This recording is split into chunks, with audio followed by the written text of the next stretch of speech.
I always believed I knew my family, my parents, my little sister, and me.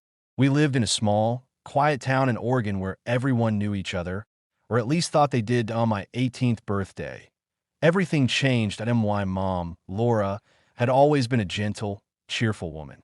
She worked as a hospital nurse, endlessly caring for others, even patients she barely knew. But that morning, as I walked into the kitchen, I noticed something different. There was a heaviness in her eyes, like she'd been carrying a weight for years.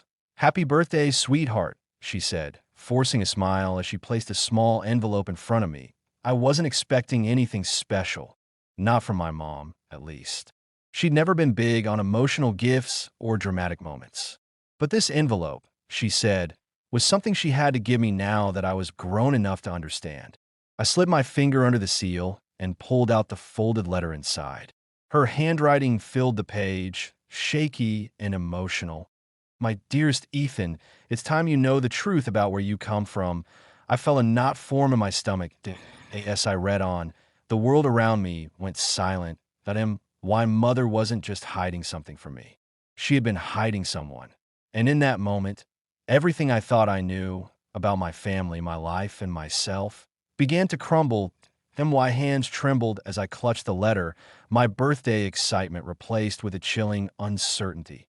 Mom watched me quietly, her eyes filled with something I hadn't noticed before: fear. Not the kind you feel when you're in danger, but the kind that comes from risking everything with the truth. The letter revealed that the man I had grown up calling Dad wasn't my biological father. My biological father, Adam, was someone Mom had met before she ever met my dad. They were young, almost as young as I was now, and deeply in love. But life, as it always does, got complicated. Adam left town before she even knew she was pregnant. By the time he returned, she had already met Mark, my dad, and he had willingly accepted the role of father. But Adam didn't just disappear. According to the letter, he had tried to connect again when I was 7. That was the year Mom had a breakdown and was gone for a couple of months. She told everyone it was due to stress. Now I knew the truth. Adam had tried to come back into her life, into mine, and she chose to push him away. "He wanted to meet you, Ethan," she whispered, breaking the heavy silence that followed my reading. But I was scared. Scared you'd choose him. Scared your whole world would fall apart before you even understood what was happening. I looked at her, this woman I'd loved and trusted my whole life. And for the first time, I wasn't sure who she was anymore. "Where is he now?" I finally asked, my voice barely steady. Mom hesitated, her eyes swelling with tears. "That's the part one was afraid to tell you next," she said. I felt like the ground beneath me was slipping away, as if reality was cracking open. My real father, Adam, someone I'd never met, but someone who had once wanted to be part of my life. Someone my mom had kept hidden. I wasn't sure if I was angry, confused, or just numb. Mom wiped her tears and leaned forward, placing a trembling hand over mine. "Adam, he passed away 3 months ago," she whispered, and my heart sank. It was a weird kind of pain, the grief of losing someone I never even got the chance to know. A hollow ache that felt unfair. "He had been living in Seattle," she continued. "He tried to reach out again when he got sick. He knew he didn't have much time left. He signed up with a lawyer. He left something for you." I didn't know what to feel: anger that she kept him away from me, sorrow for the man I never met, or guilt for not knowing sooner. "What did he leave?" I asked. Mom reached into a drawer and pulled out a small, folded piece of paper and a USB drive. "A letter," she said softly, "and a video. He recorded it when he was already very sick." I stared at them. 2 simple objects that now felt impossibly heavy. Objects that held pieces of a life that could have been mine. In that moment, I realized something. The truth doesn't just set you free. Sometimes it breaks you before it builds you. I took the USB drive and the letter up to my room, feeling like I was carrying someone else's life in my hands.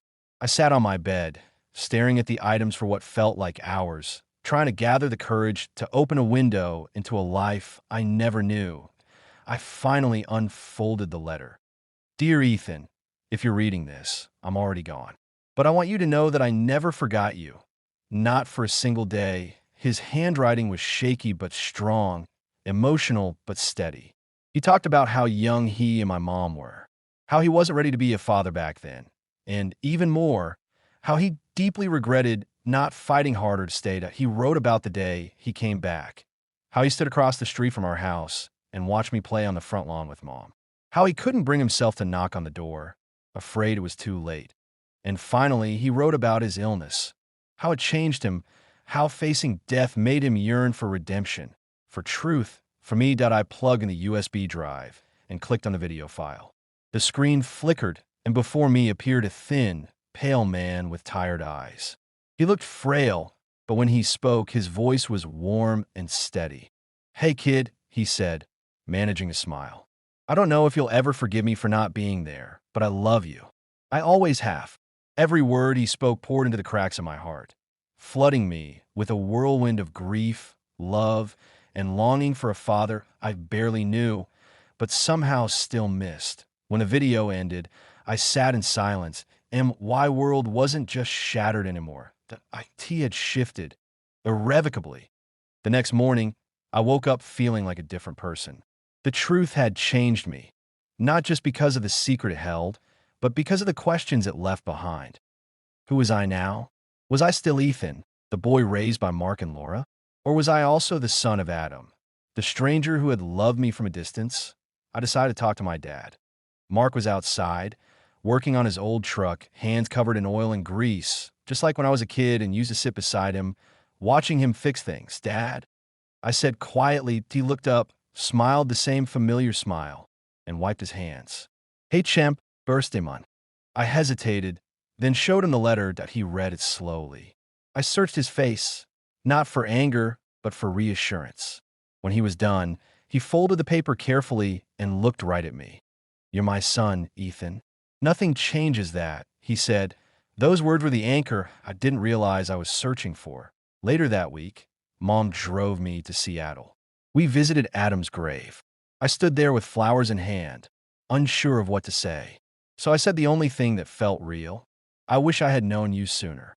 In that moment, I made a silent promise to honor both the life I lived and the one I never got to have. Life wasn't about choosing one version of myself over another. It was about embracing all the chapters, the known, the hidden, the painful, and the healing. And though the truth had shattered me at first, it also set me free to rebuild something stronger, something real.